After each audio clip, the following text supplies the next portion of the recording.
Baik, terima kasih Mbak Dinda ya, moderatornya. Kesempatannya. Bismillahirrahmanirrahim. Assalamualaikum warahmatullahi wabarakatuh. Selamat pagi dan salam sejahtera untuk kita semua. Yang saya hormati serta saya anggota Bawaslu Kalimantan Timur yang hadir pada kesempatan ini. Yang saya hormati dan semua kita sampaikan rasa terima kasih kita kepada Pak Kus Haryanto, Kepala Perwakilan Ombudsman Kaltim yang hari ini hadir sebagai narasumber. Yang saya hormati dan saya cintai, yang juga sudah lama ini tidak bertatap muka langsung, Ketua dan anggota Bawaslu Kabupaten Kota Kalimantan Timur. Yang saya hormati, hadir juga di sini dari pejabat struktural serta staf ya jajaran baik Bawaslu Provinsi maupun Bawaslu meluruskan pada hari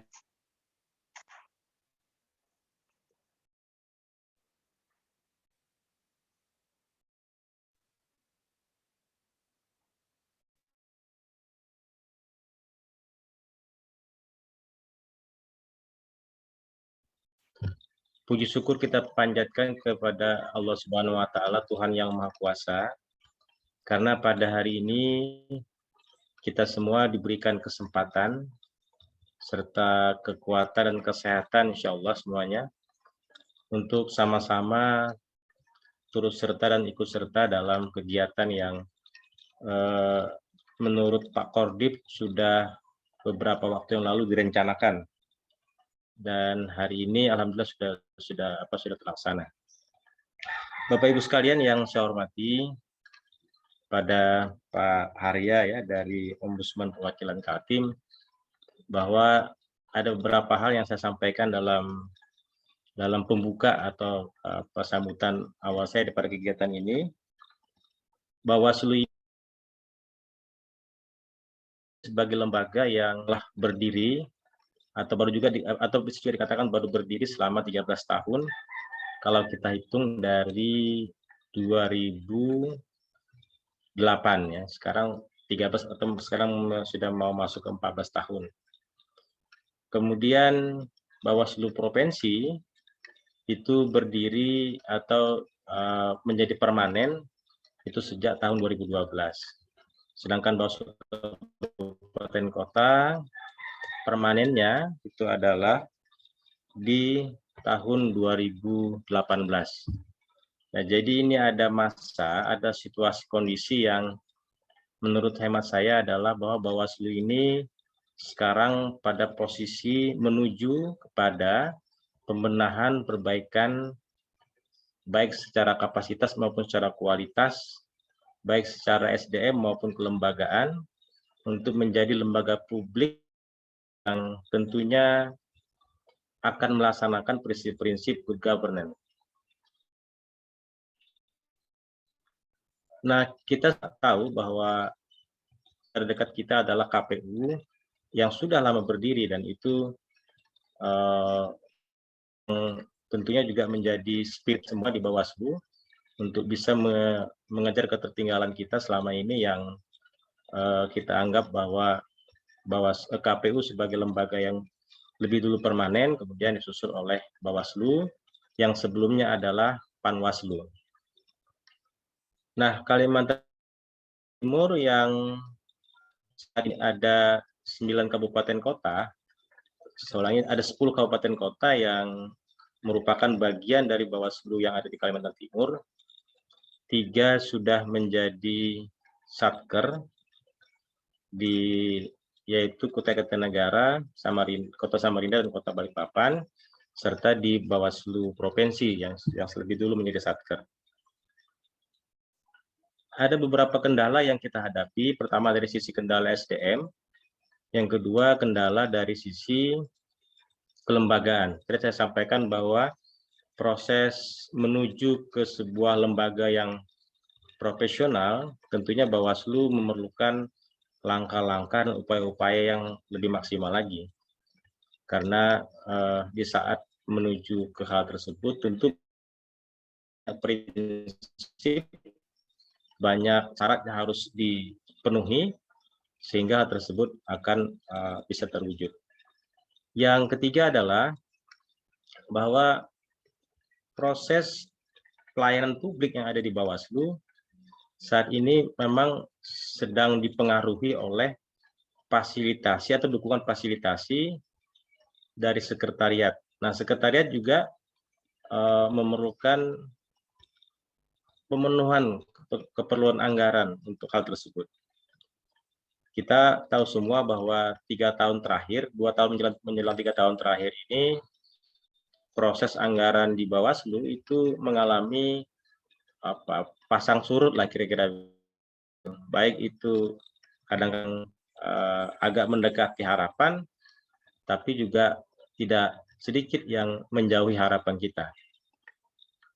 Yang terakhir juga saya sampaikan adalah mungkin nanti juga menjadi salah satu masukan juga untuk Pak Arya dari Ombudsman, bahwa Bawaslu ini adalah lembaga yang agak unik ini Pak, karena dia kalau mungkin selama ini Ombudsman menilai atau melihat dari lembaga-lembaga publik yang ada di, khususnya yang ada di daerah gitu ya, itu kalau di lembaga pemerintahan itu rata-rata sejenis dia untuk frame-nya, cara berpikirnya, pola visi misi dan program kerjanya itu memang sudah dari awal sudah dikondisikan, yaitu yang rata-rata dari ASN, baik itu yang PNS maupun yang non PNS. Tetapi di Bawaslu ini adalah kombinasi antara PNS dan non PNS. Ada yang PNS lokal daerah, ada juga PNS yang organik atau yang direkrut oleh Bawaslu RI melalui seleksi PNS secara terbuka. Nah, dari sisi kepemimpinan juga demikian, secara berkala selama 5 tahun sekali itu dipilih pemimpinnya. Saya hampir sama dengan Ombudsman Nasional yang terpilih ini nantinya kadang itu sesuai dengan pola yang sudah ada, tapi ada juga yang kadang tidak seperti demikian. Karena memang latar belakang yang terpilih menjadi komisioner atau pimpinan di Bawaslu itu tidak sama latar belakangnya. Ada yang dari mungkin juga dari pegawai negeri, ada dari swasta gitu, ada yang dari kontraktor misalnya, ada juga yang dari berbagai kalangan yang lainnya, dan ini harus disatukan dalam pola pikir dan ruang yang sama dalam nanti mencapai visi misi dan program yang ada di Bawaslu. Sehingga keunikan-keunikan ini juga akan mempengaruhi efektivitas dan efisiensi dari pencapaian visi misi dan program yang ada di Bawaslu. Saya kira ini memang menjadi sebuah lembaga yang menarik nanti menjadi tempat juga untuk meneliti untuk para akademisi di kampus gitu ya. Yang saat ini sudah ada beberapa kampus yang akan meneliti terkait nanti hal-hal yang berkenaan dengan fungsi dan peran baik itu di Bawaslu maupun di KPU. Yang terakhir saya sampaikan adalah ya bagi Bapak Ibu baik Kasek maupun Korsek yang ada di kabupaten kota untuk bisa mengakselerasikan, untuk bisa menyamakan ya, untuk bisa memberikan fasilitas yang baik, yang maksimal kepada pimpinannya. Tentunya juga harus melihat dari kemampuan dan situasi kondisi yang ada. Nah, posisi Bapak Ibu Kasek atau Korsek ini kalau praktiknya di dalam pemerintahan daerah itu seperti hampir mirip dengan Sekwan yang ada di DPRD kabupaten kota atau yang ada di provinsi. Ya, kalau Sekwan itu akan melayani ya semua ketua pimpinan dan anggota DPRD, tetapi kalau yang di Bawaslu itu akan memfasilitasi ketua dan anggota yang ada di Bawaslu. Tentunya juga harus setara. Ya, kita kan di Bawaslu ini ketua itu kan cuma beda-beda tipis gitu ya. Yang bedakan cuma honornya sedikit lah. Kalau ada masalah biasanya gitu, kita semua sama-sama untuk melaksanakan tupoksi masing-masing. Nah, tapi inilah seninya kita di Bawaslu, sehingga kemudian hal ini mudah-mudahan nanti juga saya berharap mudah-mudahan itu menjadi sesuatu yang menjadi modal kita bersama untuk berkontribusi terhadap memberikan fasilitasi terhadap pelayanan publik yang lebih baik. Kita memang tidak bisa mencapai apa yang disebut oleh Den Haag dalam New Public Service gitu ya, yang sudah sekian ratus tahun lalu dia sampaikan di benua Eropa, bahwa sebuah lembaga publik itu harus melakukan inovasi-inovasi dalam pelayanannya yang disebut dengan New Public Service. Begitu juga dengan konsepnya Gogin dalam beberapa teori kebijakan publik dan juga beberapa konsep mengenai budaya organisasi. Karena antara sumber daya manusia di dalam sebuah lembaga publik akan dielaborasi nanti dengan budaya birokrasi, budaya organisasi ada di sana. Ini akan memberikan satu pengaruh yang luar biasa. Kalau dengan baik, maka Bawaslu insya Allah akan menjadi lembaga yang lebih baik. Tetapi kalau elaborasinya tidak bisa berjalan baik, maka tentu juga dari sisi pelayanan publik juga akan dipengaruhi sekali di dalam teknis yang ada di lapangan. Saya kira ini yang bisa saya sampaikan dalam kesempatan berbahagia ini. Sekali lagi kami ucapkan terima kasih kepada Pak Harya ya dari Ombudsman Perwakilan Kaltim, yang tentunya nanti kami berharap banyak diberikan, selain materi juga diberikan masukan-masukan, tentu juga mungkin juga ada masukan dari pihak-pihak luar yang selama ini kepada Ombudsman mengenai apakah tentunya mengenai kekecewaan atau mengenai kekurangan yang dialami oleh mereka dalam interaksi dengan lembaga publik seperti Bawaslu ini. Itu nanti akan menjadi sesuatu yang positif bagi kita untuk mengembangkan, memperbaiki dan berusaha memberikan hal-hal yang lebih baik lagi ke depannya terhadap masyarakat kita. Apalagi ini menjelang pemilu 2024 yang secara sejarah, dari catatan sejarah, ini adalah pemilu pertama yang digabung dengan pilkada dalam satu tahun. Belakangan ini juga berkembang atau muncul isu-isu akan dilakukan tentunya itu juga menjadi bagian dari ikhtiar lah para aktor-aktor politik yang ada di NKRI ini. Kalau isu ibaratnya tes gelombang ini bagus, itu kapal yang bisa lewat, mereka syukur karena bisa diperpanjang jabatan baik presiden maupun anggota legislatifnya. Tetapi melihat banyaknya penolakan terutama dari kalangan kampus yang menganggap tidak rasional dari sisi kebutuhan situasi kondisi politik saat ini, nah itu juga menjadi bagian yang harus juga dihargai dalam sebuah negara demokrasi yang tidak boleh mengedepankan apalagi kepentingan oligarki yang dianggap sudah mulai menggurita saat ini yang ada di Indonesia. Saya mohon maaf kalau ada hal yang berkenan. Atas sekali lagi saya ucapkan terima kasih. Assalamualaikum warahmatullahi wabarakatuh. Selamat pagi semuanya. Sekali lagi dimohon kepada para peserta untuk dapat menyalakan kamera Zoom-nya. Selanjutnya memasuki acara inti, pemaparan materi oleh narasumber, sekaligus diskusi dan tanya jawab, yang dipandu oleh Bapak Aldi Atrian MPA, Ketua Bawaslu Bontang selaku moderator. Kepada Bapak Aldi dipersilahkan.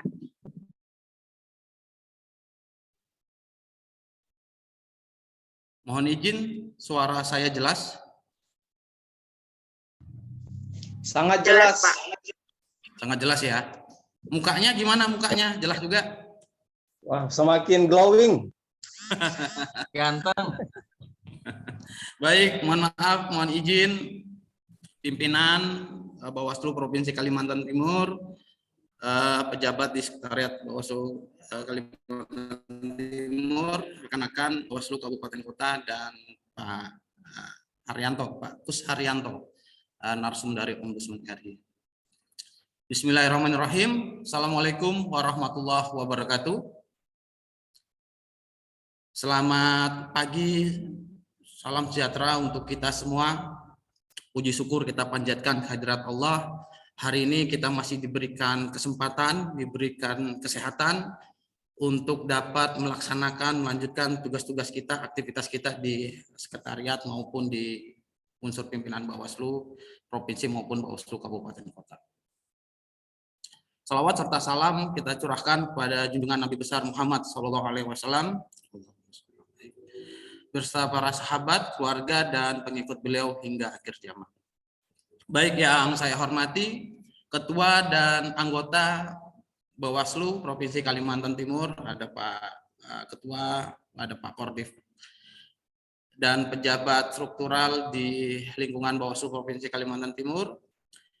Yang saya hormati rekan-rekan, kolega, ketua dan anggota Bawaslu Kabupaten Kota, beserta ada Pak Kasek dan Pak Bu Korsek yang mendampingi, dan rekan-rekan staf sekretariat Bawaslu Provinsi maupun Bawaslu Kabupaten Kota. Baik, pagi ini kita coba akan mengeksplor mengenai gagasan dan konsep lembaga kita. Tadi Pak Ketua sudah menyampaikan di awal, untuk tingkat di Kabupaten Kota, Bawaslu sendiri baru terbentuk di tahun 2018. Tentu kita menyadari dalam perspektif tertentu kita melihat Bawaslu tingkat kabupaten kota maupun di level provinsi ini sedang pada fase-fase bertumbuh, fase-fase pembentukan. Jadi ketika kita sedang bicara tentang membentuk budaya birokrasi, maka bisa jadi saat ini adalah saat yang tepat. Budaya birokrasi yang kita rancang, kita susun itu seperti apa.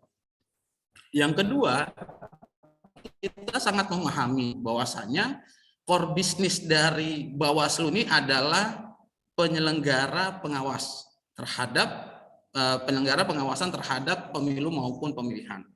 Namun di sisi lain kita punya irisan terhadap tanggung jawab lembaga untuk memberikan public service atau pelayanan publik.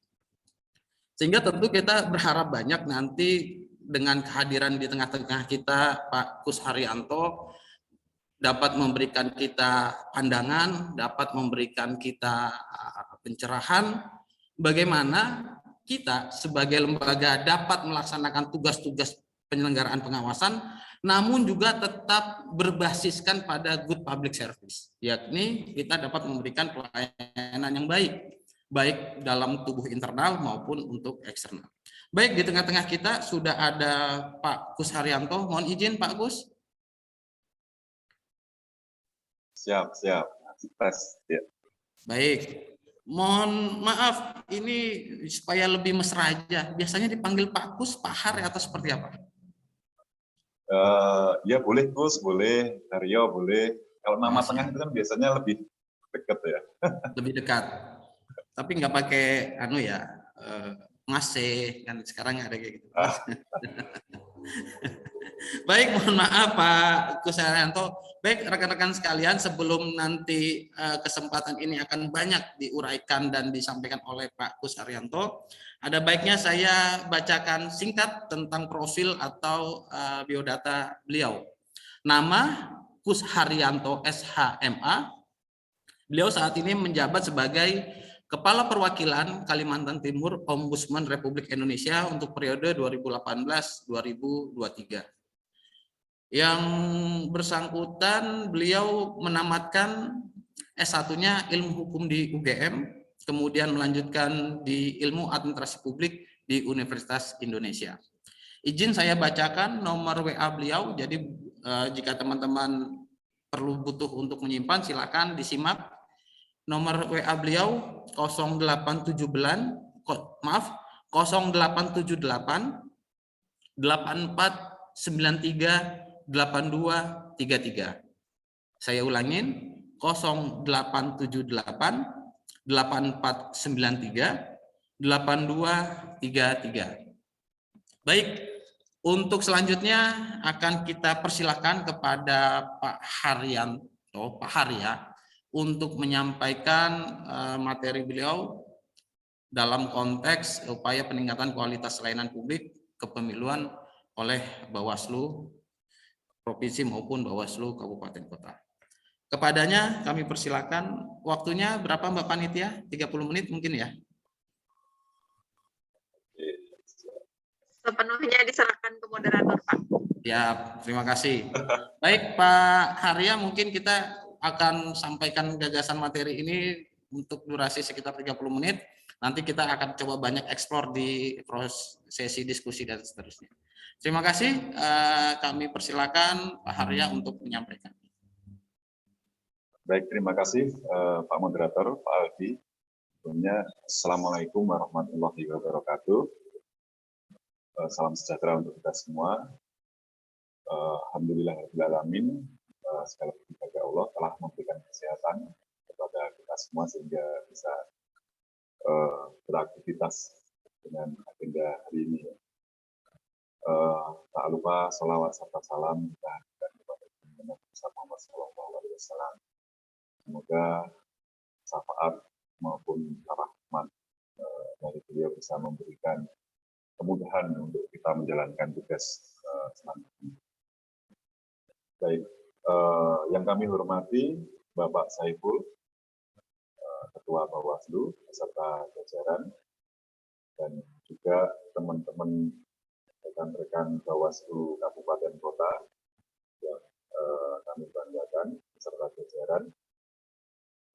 Ya, tadi sudah disampaikan juga oleh Pak Ketua bahwa ada kemiripan, banyak kemiripan sebenarnya antara Ombudsman dengan Bawaslu. Paling tidak pertama-tama lembaga pengawas. Lokasinya kebetulan sama di MTHP. Minggu kemarin saya rencananya memang akan kunjungan juga ke tempat Bapak, tapi ada kendala, ada 3 anggota saya positif, jadi saya juga harus isolasi mandiri juga. Mengkarantina, tidak ada tatap muka juga di kantor. Mohon maaf, mungkin di lain kesempatan kita bisa menjadi bersama. Baik, untuk kesempatan kali ini kita coba ya untuk diskusi terkait layanan publik di kepemiluan. Pertama memang kita sama-sama pengawas, dan ini menarik juga bahwa nanti penyelenggaraan layanan publik di kepemiluan itu lebih terutama di KPU. Namun demikian tadi disampaikan juga bahwa meskipun sebagai lembaga pengawas, kita tetap juga harus memenuhi standar pelayanan, karena kita juga barang tentu memiliki peran dalam pelayanan publik. Boleh dilanjut ya, mungkin saya sedikit akan menyinggung masalah aturan di dalam konstitusi kita ya. Ini saya singkat saja, nanti ada satu slide aja yang mungkin akan saya ulas lebih lanjut. Ya. Oh iya, tadi saya kirim file presentasi saya, ada sedikit koreksi, tapi nggak apa-apa, nanti akan saya sampaikan kalau ini yang versi lama, nanti akan saya sampaikan koreksi. Di dalam konstitusi kita yang jelas ada 3 hal dalam hal mendirikan sebuah negara itu. Tujuannya adalah melindungi, mensejahterakan, dan mencerdaskan, serta eksternal ya, ketertiban dunia. Saya masih menunggu ini peran Indonesia ini di Ukraina sama Rusia itu seperti apa. Ini ada di dalam konstitusi kita. Tapi yang jelas 3 hal yang lainnya itu adalah sebenarnya bisa disebut sebagai layanan publik. Nah, layanan publik itu yang kemudian Ombudsman dibentuk di tahun 2000 dengan Kepres zamannya Pak Abdurrahman Wahid, Gus Dur, dan kemudian diperkuat dengan Undang-Undang 37 tahun 2008 menjadi Ombudsman RI. Nah, ini yang tugasnya adalah sebagai pengawas layanan publik. Bisa dilanjutkan. Ya, barang tentu sebagai negara hukum kita juga mentaati konstitusi kita ya. Mungkin akan banyak mungkin tumpang tindih atau mungkin kontradiksi di aturan-aturan di bawah konstitusi, tapi untuk menyelesaikan itu semua kita kembalikan kepada konstitusi. Di dalam slide selanjutnya kita bisa melihat esensi pelayanan publik itu pada intinya adalah mewujudkan pemerintahan yang baik atau governance, pencapaian kesejahteraan rakyat itu yang utama. Dengan kuncinya itu tadi, kembali lagi kalau kita kaitkan yaitu melindungi, mensejahterakan dan mencerdaskan, itu yang kesejahteraan yang dicapai. Jadi kalau dari konsep negara kesejahteraan itu kesejahteraan yang diutamakan, kalau di dalam negara hukum kepastian hukum, kemanfaatan dan keadilan itu yang diutamakan. Tetapi substansinya masih tetap sama, yaitu di sektor atau bidang mencerdaskan, mensejahterakan dan melindungi. Baik. Nah, saya pikir Bawaslu juga dalam konteks melindungi hak-hak politik warga negara yang bisa menyampaikannya secara baik dalam rangka memilih pemimpin yang terbaik di antara kita semua. Baik. Selanjutnya, apa yang diperlukan di dalam tugas kita sebagai pengawas ataupun penyelenggara layanan publik, kita sama-sama memiliki ketiga hal yang pertama dari tugas. Tetapi secara detail adalah komitmen aparatur yang tinggi itu yang dibutuhkan untuk pertama kali. Kemudian kinerjanya juga mulai turun. Di komitmen ini sudah coba dilakukan dengan zona integritas, sebuah reward untuk komitmen aparatur yang memang sudah mencapai dan nanti dilakukan BPK, BPPM. Kemudian aparatur sipil negara yang benar kinerja tinggi ini sudah cukup baik dengan adanya undang-undang ASN ini yang semakin menuju merit sistem yang lebih baik. Kemudian masyarakat yang peduli untuk menuntut hak. Masyarakat ini untuk bisa peduli juga kita perlu juga ada edukasi, kemudian sosialisasi untuk memastikan bahwa masyarakat itu memahami hak-haknya, baru kemudian setelah paham dia pasti akan peduli untuk memperoleh hak-haknya. Nanti kita akan sampaikan untuk porsi bagaimana masyarakat itu bisa peduli, kemudian aparatur yang komitmen seperti apa dan ASN yang kinerjanya seperti apa, barang tentu nanti akan ada standar-standar. Boleh dilanjutkan slide berikutnya.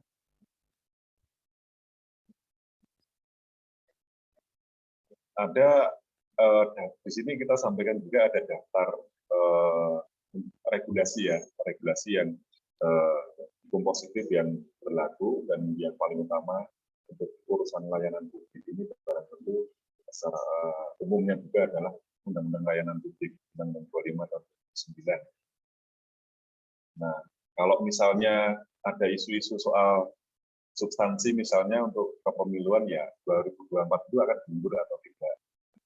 Kalau kami nanti akan melihat penundaan itu bisa jadi maladministrasi ya, selama regulasinya tidak diganti. Tapi kalau sudah ada regulasi yang hukum positif yang menyatakan perubahan, kita juga akan menuju hukum positif yang ada. Tapi kalau dengan hukum positif yang berlaku saat ini, kalau nanti sampai mundur bisa bermasalah sebagai penundaan berlarut. Jadi regulasinya yang mungkin juga akan kita ikuti bersama-sama dinamikanya seperti apa. Ini nanti akan kita bahas lagi secara detail di ada satu tabel nanti di belakang pembahasan ini ya.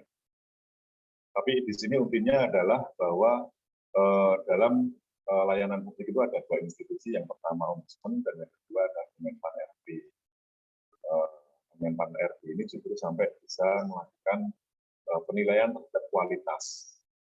Nah, kalau di Ombudsman melakukan pemantauan dengan melakukan survei-survei terkait dengan standar pelayanan yang harus disediakan. Oke, dan sebenarnya standar pelayanan ini sudah disampaikan di Undang-Undang 25, itu wajib, dan kemudian juga ada sanksi apabila tidak menyusun standar pelayanan. Nah, ini masalahnya sanksi ini siapa yang akan menyampaikan? apakah atasan langsung. Nah, kita mengenal di dalam birokrasi kita itu ada pelaksana, petugas, kemudian atasan pelaksana, kemudian penanggung jawab. Penanggung jawab kalau di Bawaslu ini berarti sekretariatan, kepala sekretariat, kemudian pembinanya itu adalah pimpinan Bawaslu sendiri, yaitu ketua dan para anggota. Itu adalah pembina. Nah, barang tentu pembina ini bisa memberikan instruksi-instruksi untuk adanya sebuah standar pelayanan publik yang mengikuti dari Undang-Undang 25/2009. Boleh dilanjut?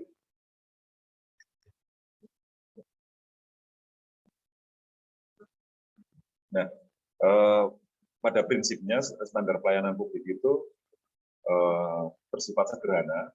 Standar pelayanan publik itu harus mudah dimengerti, diikuti, dilaksanakan, diukur, dan prosedurnya jelas. Sederhananya seperti ini. Ini prinsipnya ya. Nah, itu kalau prinsip nanti perlu ada aktualisasinya seperti apa. Kemudian partisipatif, penyusunan standar pelayanan melibatkan stakeholder yang ada, baik secara internal maupun secara eksternal.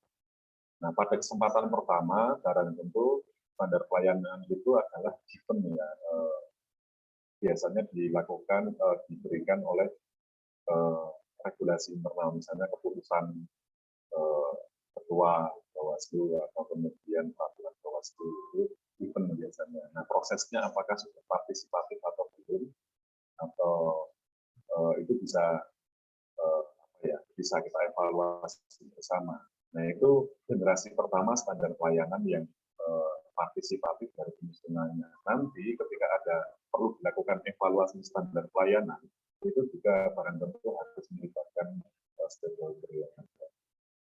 Oke, kemudian akuntabel, jelas ini juga di dalam governance harus dilaksanakan secara bertanggung jawab. Jadi pada prinsipnya keterkaitan atau hubungan pertanggungjawabannya itu dapat secara jelas, ada petugasnya, ada tanggung jawabnya, dan kemudian secara jelas bisa dimintai pertanggungjawaban. Kemudian berkelanjutan ini artinya bisa direview secara berkala.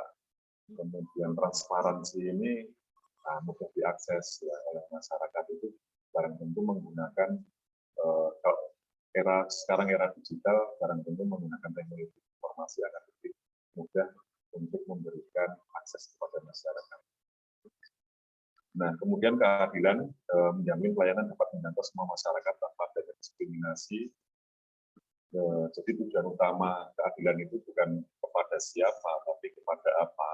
Apanya itu adalah pelayanan dapat disampaikan kepada masyarakat keseluruhan tanpa ada diskriminasi. Baik, oke, selanjutnya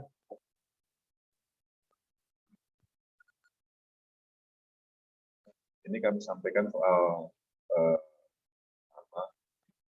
keterkaitannya dengan Kementerian ya, bahwa mungkin tadi ya baru ada 4 satker di Bawaslu Kaltim, barang tentu itu yang punya kewajiban pertama kali untuk masuk menjadi mendapatkan sertifikasi integritas maupun sertifikat IPDN. Nah, itu yang ini saling sejalan ya antara predikat zona integritas, sertifikat IPDN dengan pemenuhan standar layanan itu bersinergi seiring sejalan.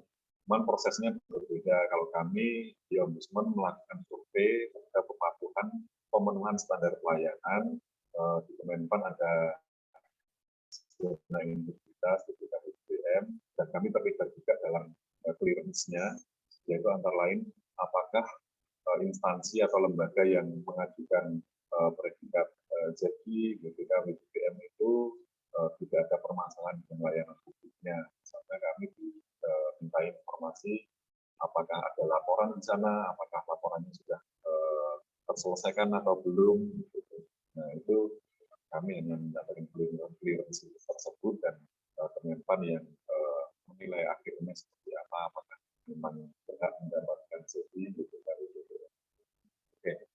selanjutnya di dalam antara lain menuju ke ZI maupun BPKB BBM ini ada 5 hal yang wajib dipenuhi. Nah, ini saya pikir ini yang perlu dicermati kita bersama ya untuk masalah bagaimana memenuhi standar pelayanan. Kemudian ini juga akan nanti berguna dalam memperoleh ZI ataupun nah, standar pelayanan ini harus ditentukan secara jelas. Bawaslu itu pengawas, Ombudsman juga pengawas, tapi masih tetap saja diminta untuk menentukan sebenarnya layanan di Bawaslu itu apa. Barang tentu ada 3 hal ya yang utama. Mungkin saya mohon dikoreksi juga atau mungkin diskusi kalau memang perlu ada penambahan. Pertama, layanan terkait informasi publik. Barang tentu itu dilakukan oleh semua instansi. Kemudian layanan terhadap pelaporan itu sendiri, barang tentu Bawaslu menerima laporan baik terkait pelanggaran maupun sengketa. Kemudian layanan pengaduan DBS-nya, whistleblowing sistemnya, bagaimana pengaduan ini juga harus dikelola dengan baik sebagai layanan dan masyarakat yang mungkin mengeluhkan kurang puas ataupun ada hal-hal yang sifatnya etis terhadap penyelenggaraan pengawasan kepemiluan. Nah, jadi minimal ada 3. Dan di Ombudsman juga sama, layanannya berupa informasi publik, laporan masyarakat, dan pengaduan DBS. Itu juga ada. Nah, kemudian standar pelayanan yang telah dimaklumatkan itu artinya ada maklumat layanan, ada SK yang menentukan layanannya itu berupa apa saja. Dia ada keputusan ya, keputusan secara formil tentang standar pelayanan itu. Kebetulan kami belum melakukan survei terhadap semua instansi di wilayah Kalimantan Timur ya. Kami selama ini baru melakukan survei di OPD dan beberapa instansi vertikal seperti pertanahan dan Kementerian Hukum dan HAM, kepolisian juga itu yang baru kami survei karena untuk menentukan sampel survei itu dilakukan di pusat. Dan kami juga menginginkan dan itu sudah diminta oleh teman-teman instansi lainnya juga untuk bisa dilakukan survei oleh Ombudsman. Tetapi ini kaitannya juga dengan perencanaan yang disampaikan kepada Bappenas. Jadi untuk beberapa tahun ini masih kepada OPD, instansi vertikal sebagian. Oke, kemudian SOP bagi pelaksanaan standar pelayanan. SOP ini harus diwujudkan dalam bentuk SK dan di dalamnya mengandung prosedurnya harus jelas, persyaratannya harus jelas, waktu penyelesaiannya itu juga harus jelas. Kadang-kadang waktu ini tidak dimunculkan karena ada kekhawatiran tidak bisa memenuhi baku mutu waktu, akhirnya itu tidak dimunculkan. Kemudian satu lagi biaya. Kalaupun biayanya gratis, itu tetap harus disampaikan bahwa biaya tersebut gratis. Kalaupun ada nominalnya berapa, harus ditentukan berapa. Dan kesemuanya itu harus dengan regulasi yang jelas. Keputusan misalnya ketua Bawaslu provinsi atau kabupaten kota. Karena nanti terkait dengan inovasi-inovasi barang tentu juga akan menimbulkan kendala. Tapi selama itu terbuka,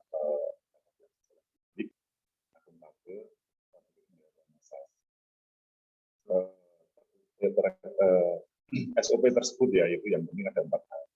Kemudian review terhadap SOP itu, nah barang tentu ini seringkali permasalahannya sudah ada regulasi, misalnya peraturan dari Bawaslu pusat, misalnya. Kemudian ada keinginan atau kebutuhan di wilayah, di daerah yang kemudian sebenarnya perlu ada perbaikan. Misalnya waktunya perlu diperpanjang karena kekurangan SDM, barang tentu waktunya lebih banyak.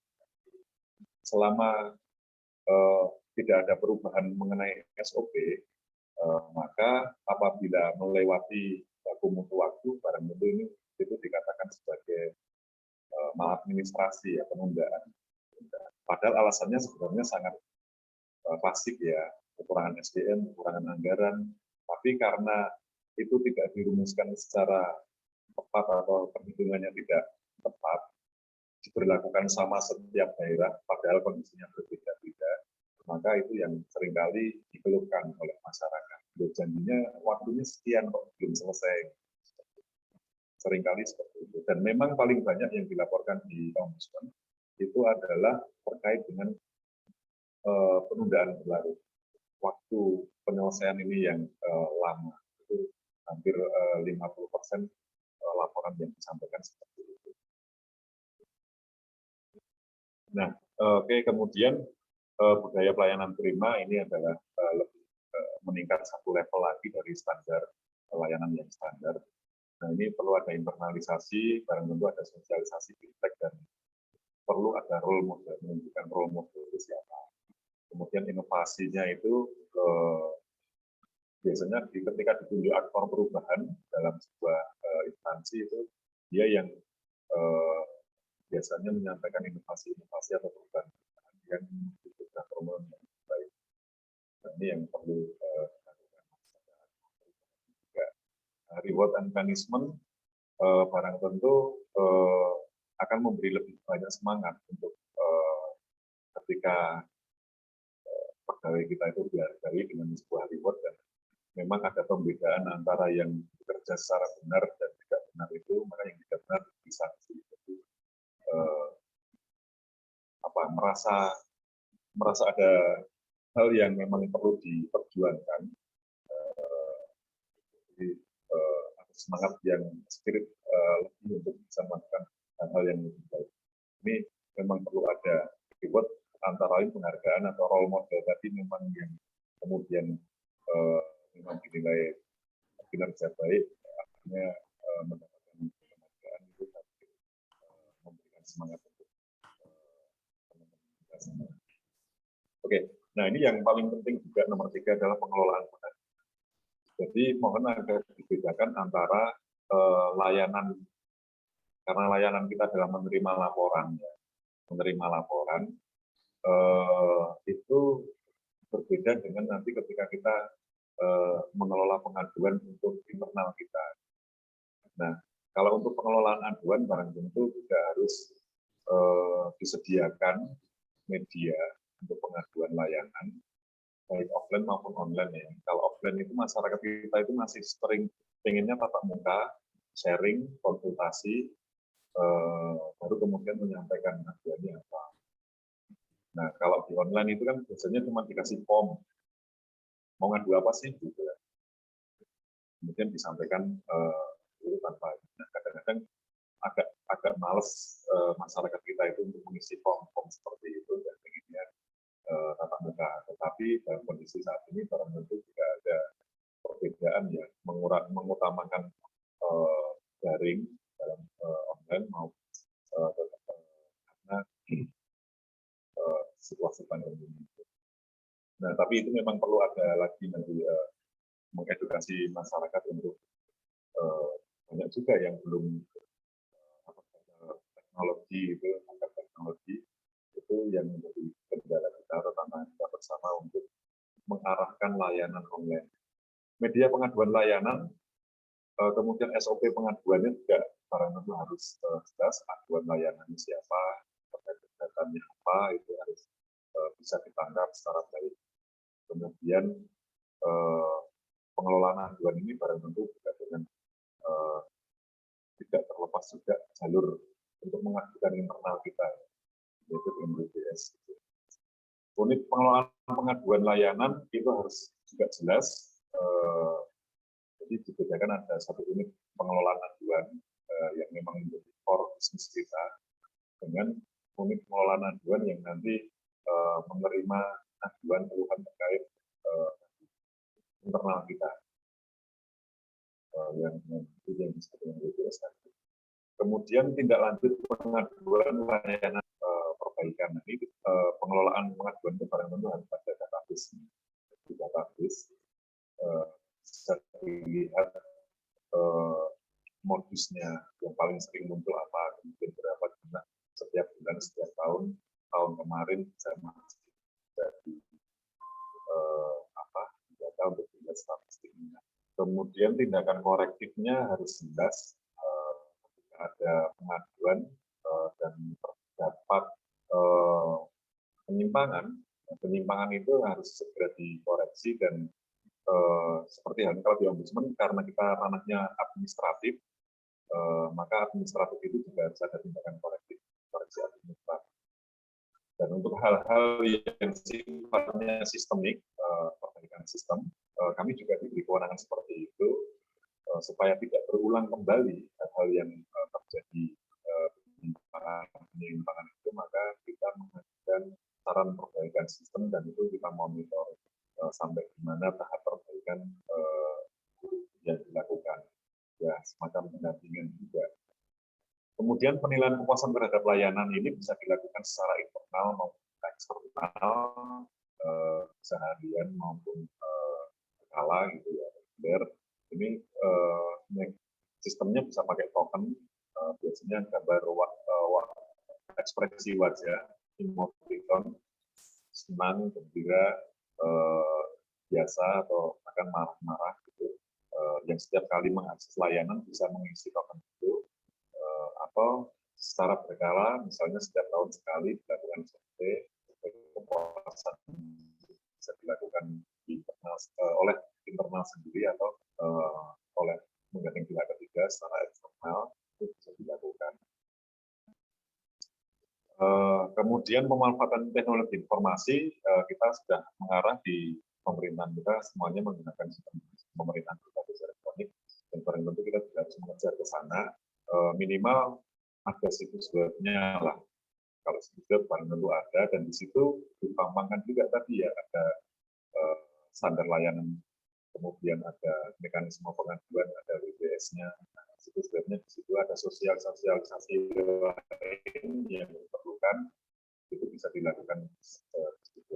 Kemudian aplikasi, nah aplikasi secara umum untuk pengaduan ini secara nasional adalah lapor SP4N, bisa mengadukan apapun, bisa menyampaikan aspirasi apapun di situ, dan semestinya kita semua terkoneksi dengan lapor SP4N ini. Jadi ketika ada laporan misalnya dari masyarakat masuk ke aplikasi lapor SP4N, mengeluhkan kinerja di Bawaslu Kota Kabupaten gitu ya, itu nanti oleh adminnya di lapor SP4 akan disampaikan kepada Bawaslu atau instansi yang terlapor langsung. Dan syaratnya cuma satu, masing-masing instansi itu memiliki operator di lapor SP4N, dan itu bisa diminta kepada Diskominfo untuk menindaklanjuti operator-operator di masing-masing kabupaten, kota, provinsi,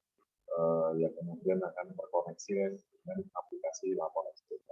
Nah, kalau untuk media sosial monggo ya, jelas situs web itu harus ada. Kalau media sosial itu agak susahnya itu akunnya biasanya dikasih embel-embel official, padahal tidak official juga, tidak bisa ditentukan sebenarnya yang official itu yang mana media sosial itu.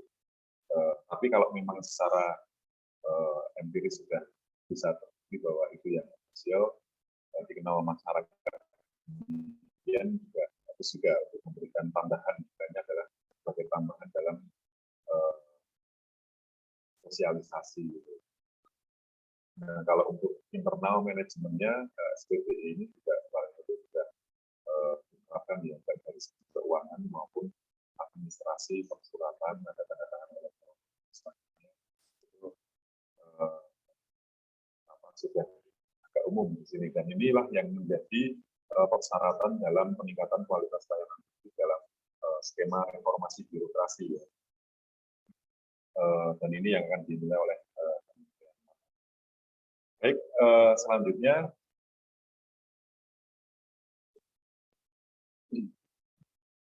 Ya, barang tentu untuk peningkatan kualitas layanan publik itu apa sih yang disasar biar cepat, aman, dan terjangkau, itu yang pertama.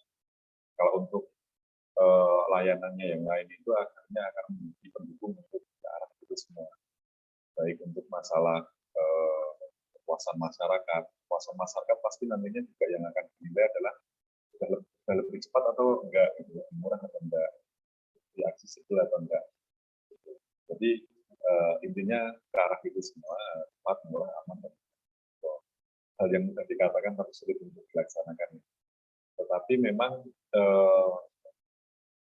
setiap daerah mempunyai karakteristik masyarakat yang berbeda. Jadi harapannya itu barang itu juga akan berbeda-beda. Karakteristik masyarakat yang berbeda, harapannya juga akan berbeda. Nah, itu yang harus bisa ditangkap oleh penyelenggara layanan publik, yang terutama yang bertugas yang face to face langsung berhadapan dengan masyarakat, itu yang perlu memahami itu. Itulah yang nanti inti dari pelayanan prima. Mungkin dan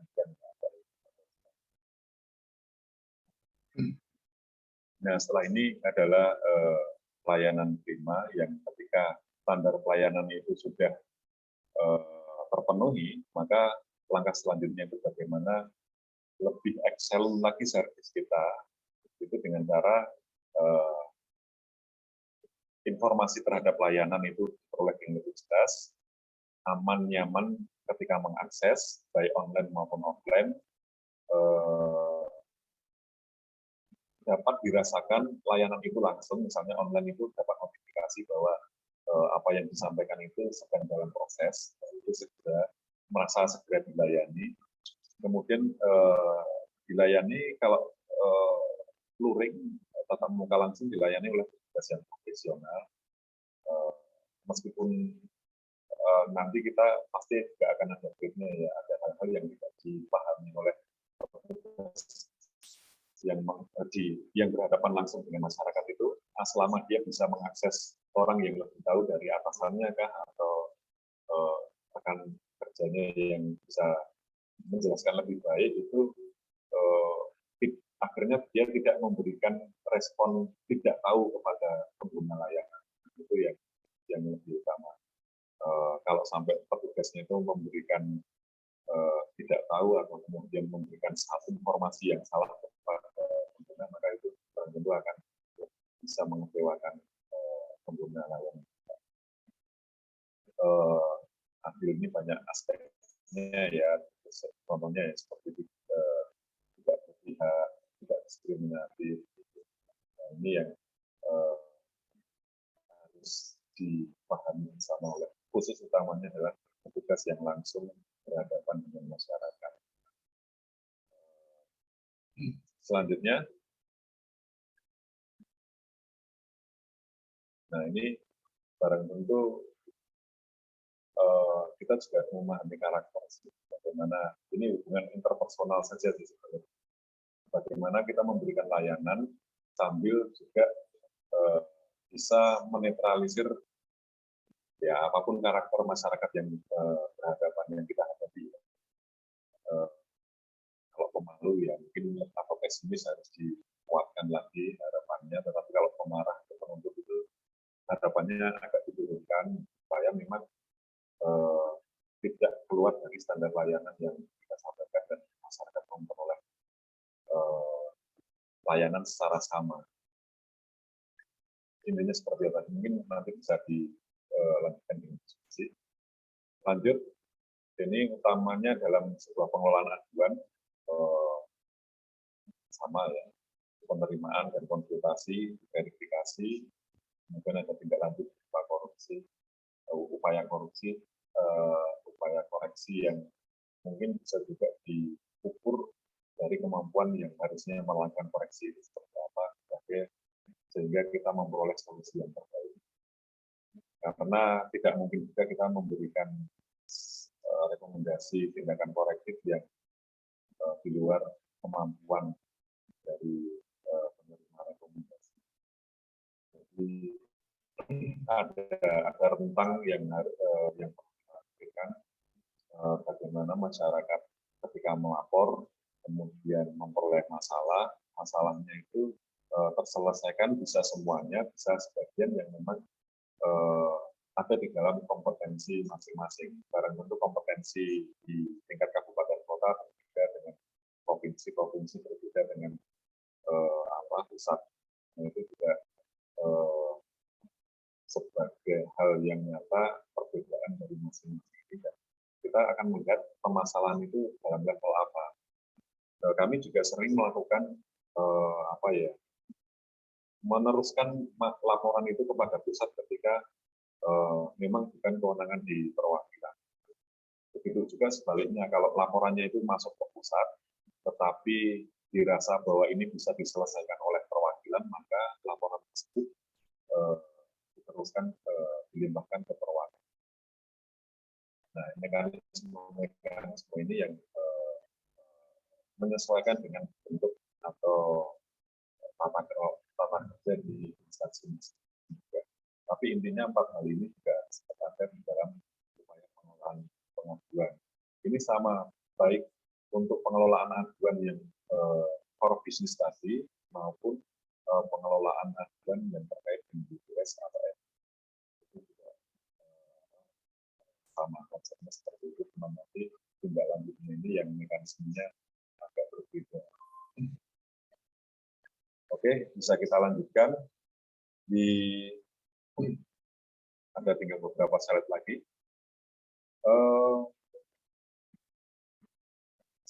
Sebagai masyarakat demokratis, barang tentu ini perimbangan antara kewenangan negara dan yang harus diperoleh oleh masyarakat.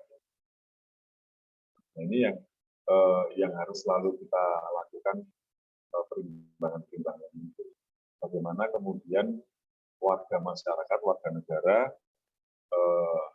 bisa memperoleh hak-haknya, sementara negara itu juga tidak keluar dari kewenangan yang disampaikan. Kita juga mengenal adanya diskresi. Diskresi ini ada ranah abu-abu yang antara memberikan layanan kepada masyarakat dan aturan yang memberikan kewajiban ataupun larangan itu tidak begitu jelas. Jadi di situ ada ranah diskresi. Barang tentu selama itu demi kepentingan umum, diskresi itu akan tetap bisa dilakukan. Kemudian masyarakat itu barang tentu juga akan menginginkan pelayanan publik itu lebih berkualitas dari tahun ke tahun.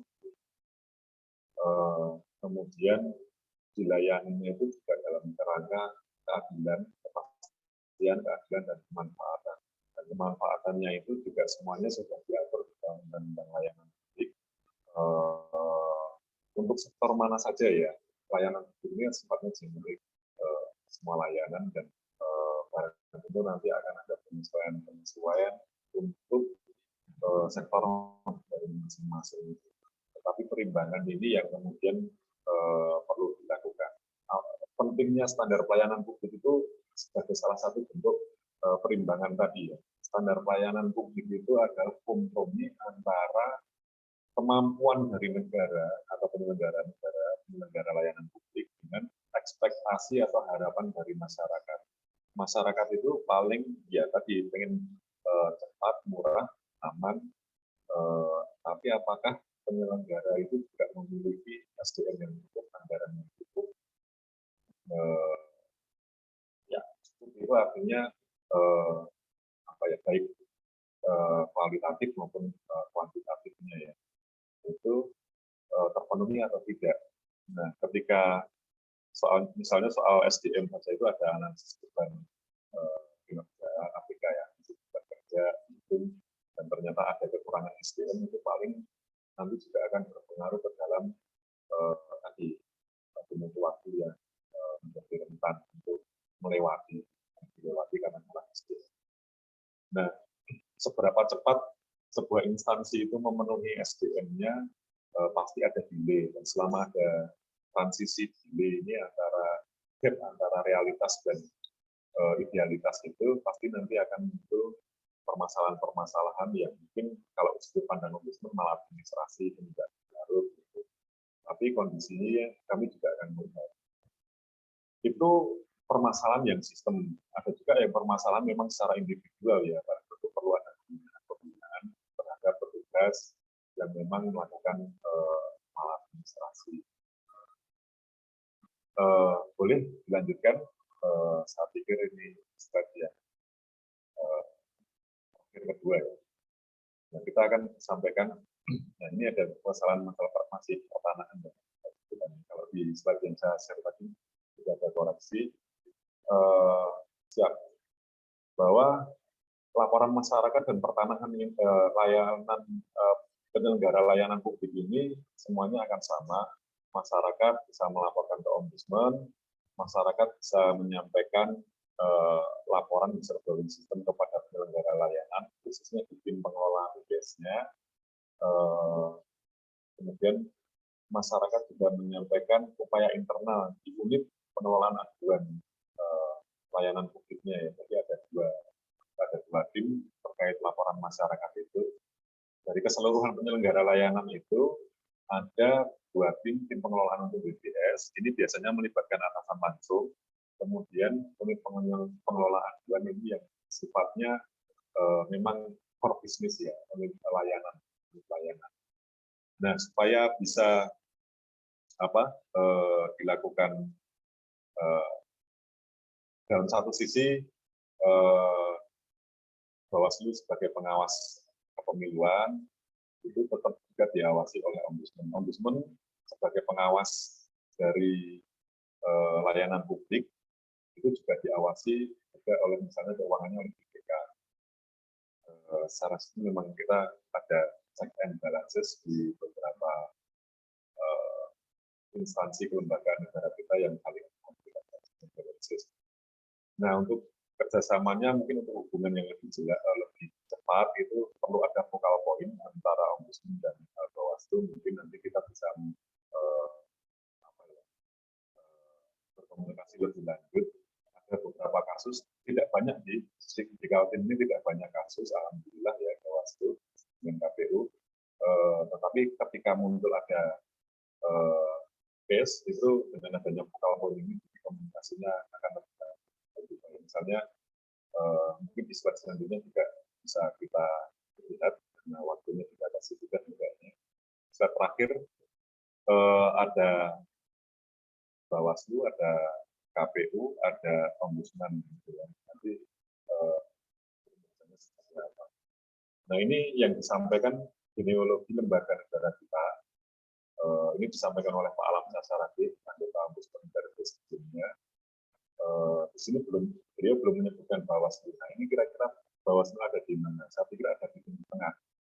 Karena secara eksekutif dia menyelenggarakan layanan, secara yudikatif dia melakukan persidangan, secara legislatif dia membuat peraturan-peraturan. Dia ada tiga irisan yang ada di dalam kewenangan yang diperoleh oleh Bawaslu sendiri.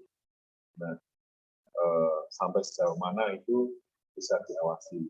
Kalau di dalam Ombudsman misalnya ada KPU sebagai penyelenggara, Bawaslu mengawasi KPU, tapi Bawaslu juga melakukan penyelenggaraan layanan publik. Nah, dalam penyelenggaraan layanan publik saja, Ombudsman itu masuk, bukan masuk ke dalam ranah kepemiluan seperti itu. Dan ini mungkin ke depan bisa kita sambung bersama untuk membahas soal focal point.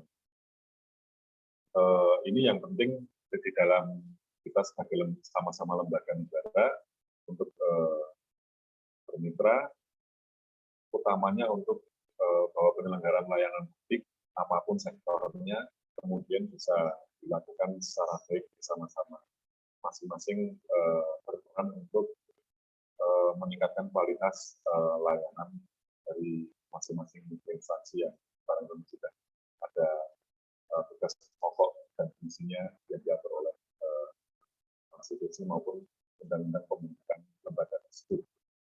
Nah, ini sementara yang bisa saya sampaikan. Mungkin nanti monggo saja kita mau diarahkan kemana. Untuk sementara ini hal yang utama dulu, mungkin akan dibawa ke hal-hal yang sekunder atau hal yang lebih asik untuk dibicarakan. Apakah 0% itu maladministrasi atau tidak? Tapi mungkin itu di luar ini ya, di luar kewenangan kita di wilayah, tapi ini urusannya di pusat juga.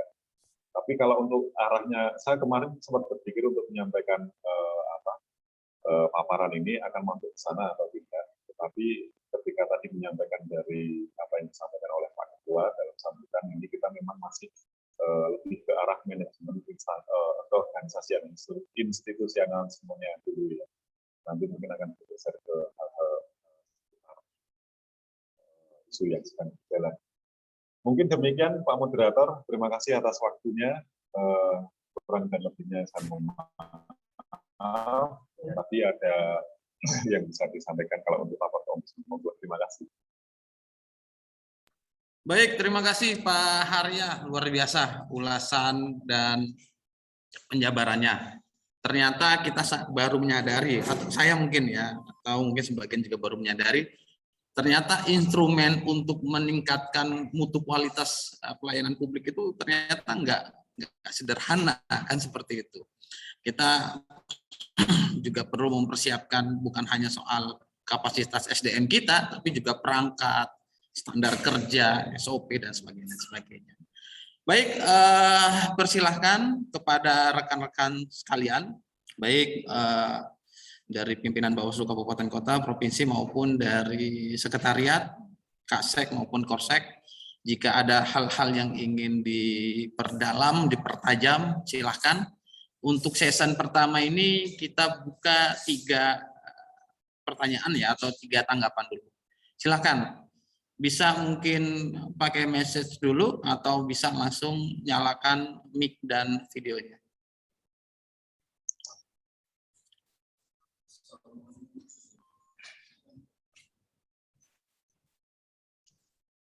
Silakan pada rekan-rekan sekalian.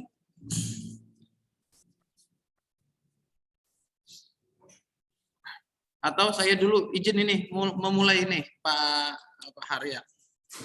Oke, siap. Ya, Harya tadi sudah diungkapkan ya, sudah dipaparkan tentang instrumen-instrumen, bahkan indikator-indikator ketika kita mau mengangkat atau memperbaiki mutu kualitas pelayanan publik kita.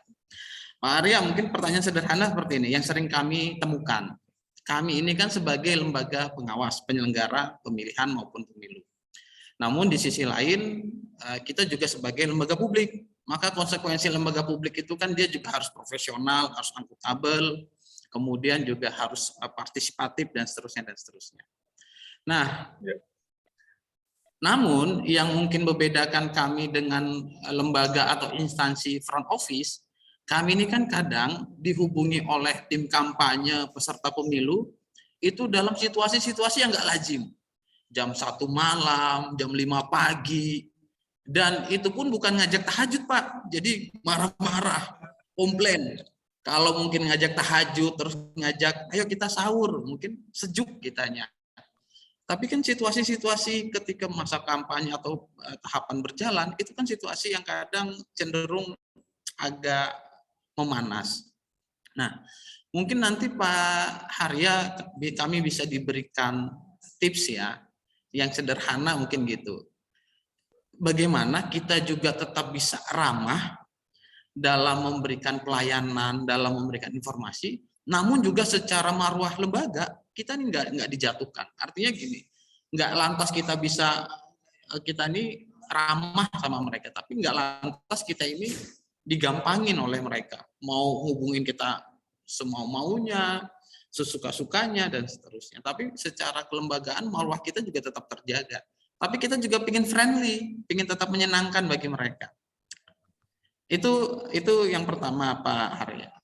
Yang kedua gini Pak Harya, kami ini kan telah menjalankan fungsi-fungsi penyelenggaraan, pelayanan maupun sekretariat.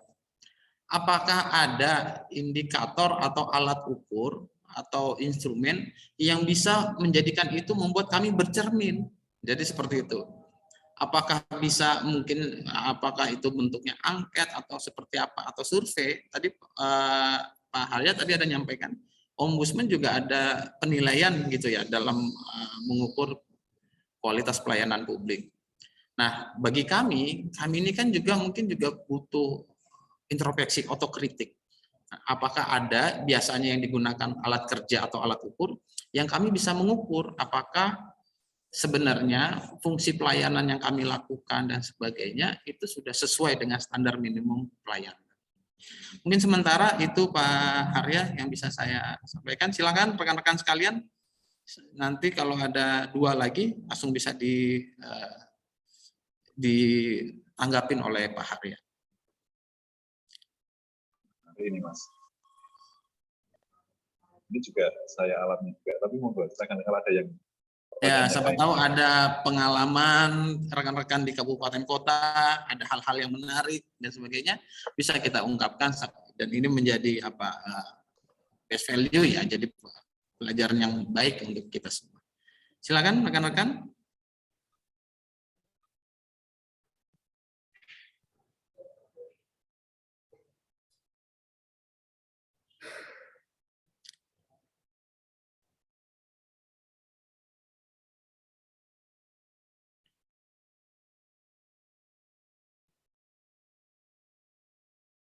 Biasanya di Penajam ini Pak Harya nih banyak hal menarik, banyak pembelajaran kita peroleh dari Penajam. Silakan bisa teman-teman Penajam ini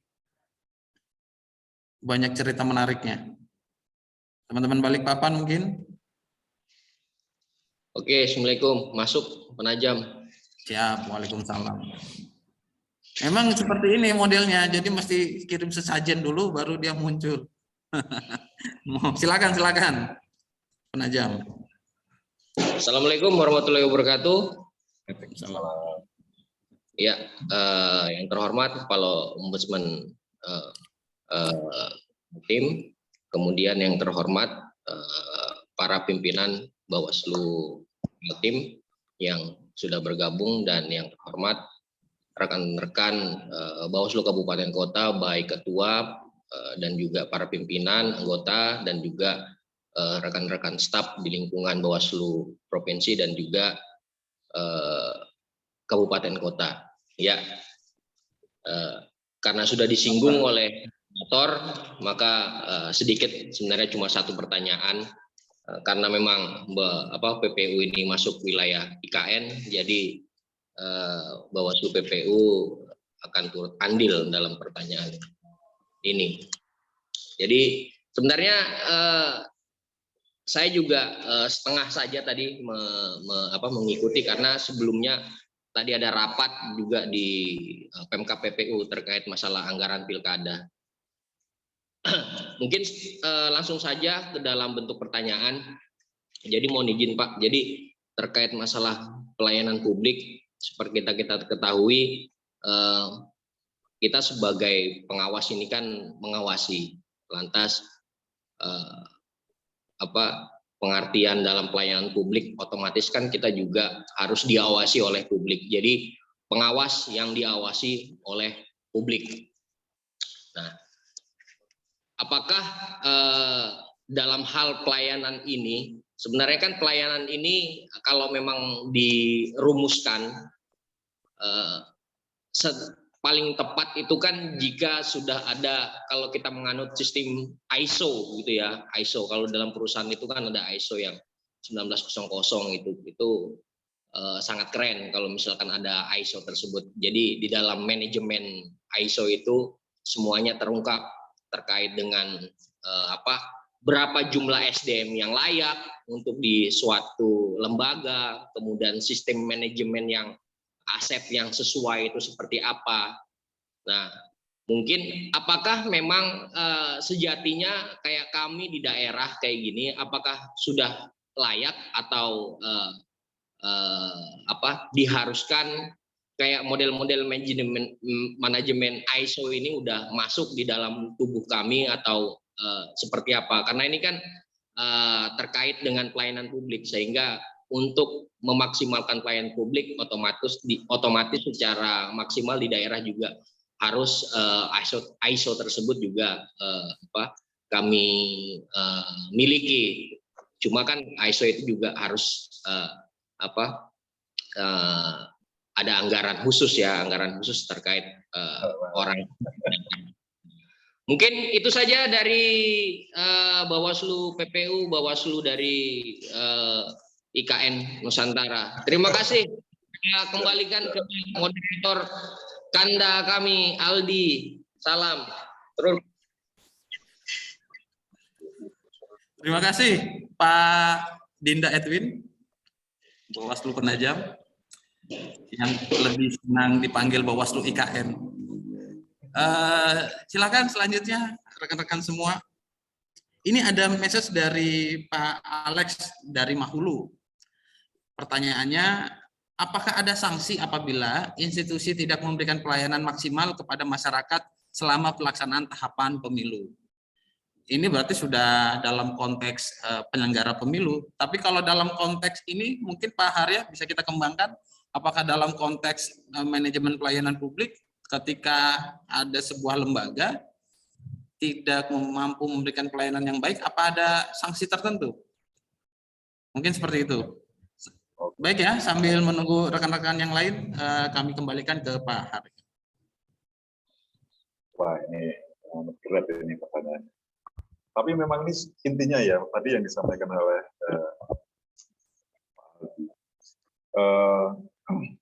ini lembaga pengawas, tapi sebenarnya posisinya di mana sehingga sampai masyarakat itu tidak mengenal jam kerja ya, mungkin ya, dibilangnya ya, setiap waktu bisa menyampaikan.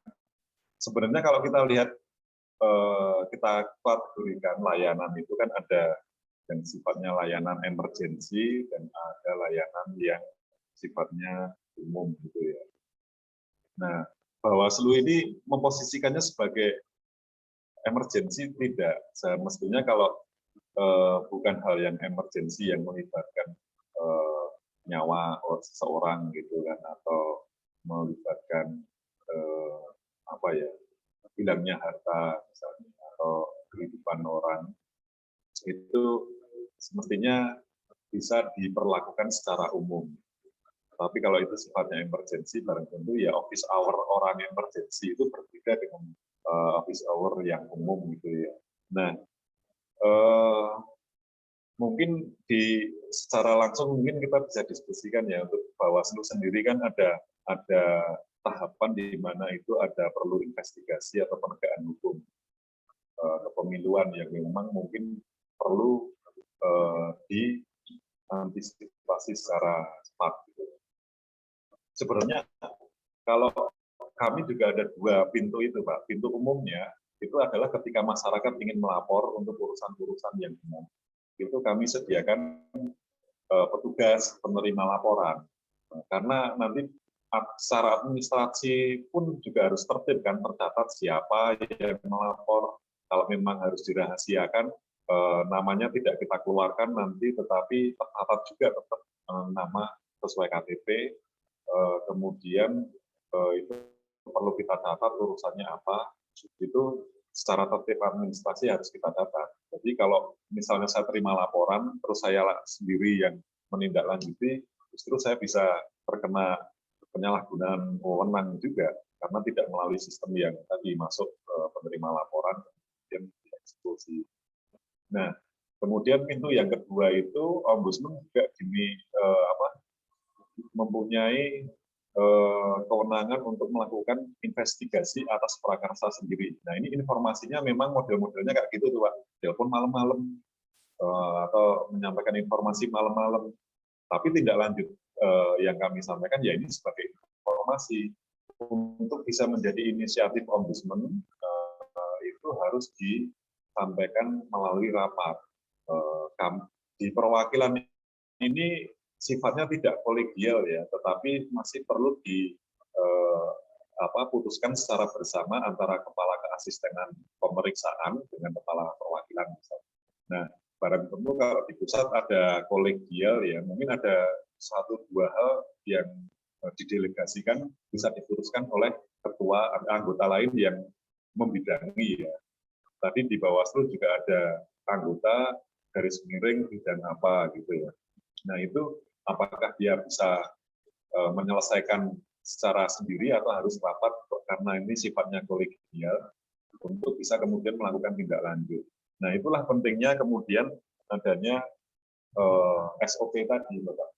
SOP itu yang nanti akan memutuskan ini kategori emergensi atau mungkin penegakan hukum ya dalam kaitannya dengan Bawaslu, atau ini urusan umum, laporan umum. Kalau laporan umum kan barang tentu harus masuk ke administrasi, penerimaan laporan, tercatat, dan proses umum gitu ya. Tapi kalau untuk yang khusus sifatnya atas prakarsa sendiri gitu misalnya, kami misalnya kalau laporannya itu terkait rumah sakit yang itu menyebabkan pasiennya itu kemungkinan bisa check out meninggal dunia misalnya, ya kami juga menafikan urusan yang tadi sifatnya karena itu emergensi. Tapi kalau untuk urusan yang umum ya mau nggak mau tetap harus disampaikan melalui prosedur umum. Nah SOP ini sebenarnya berlaku untuk dua.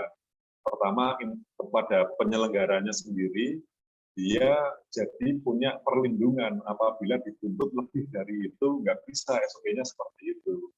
Gitu. Sekaligus bermanfaat kepada masyarakat karena ini memberikan kepastian. Oh, kalau mau masuk menyampaikan laporan ke Bawaslu urusan ini, prosedurnya pasti akan ini nih. Kalau untuk urusan yang emergensi, prosedurnya ini nih. Ketika SOP itu diketahui juga, dipahami juga oleh masyarakat, barang tentu masyarakatnya juga akan berpikir bahwa kalau ini urusannya tidak terlalu emergensi sih, saya akan menyampaikannya ke waktu jam kerja saja gitu misalnya. Nah kalau ini masyarakat terhalangi, bagaimana SOP yang sebenarnya berlaku di instansi kita misalnya, jadi nanti akan salah salah persepsi juga. Yang penting ini saya bisa lapor kemana saja, lapornya tidak melalui jalur yang benar mungkin. Nah ini akan bikin kacau. Nah pentingnya SOP melindungi bagi penyelenggara dan memberikan kepastian bagi pengguna layanannya. Jadi sebenarnya maka tadi sempat saya katakan bahwa standar pelayanan itu adalah kompromi itu di situ. Bisa untuk menjadi pelindung bagi penyelenggara karena aturannya jelas. Dituntut lebih dari itu ya penyelenggara tidak bisa lakukan dan tidak bisa dipersalahkan kalau di luar itu. Tetapi kalau menyimpang, karena menyimpang ya bisa dipersalahkan. Dan demikian juga dari persepsi masyarakat, ketika sudah ada standar pelayanan demikian ya dia tidak bisa menuntut lebih karena standarnya yang seperti itu. Nah, apakah semua urusan itu sudah ada SOP-nya, semua layanan sudah ada SOP-nya, ya ini kita sendiri.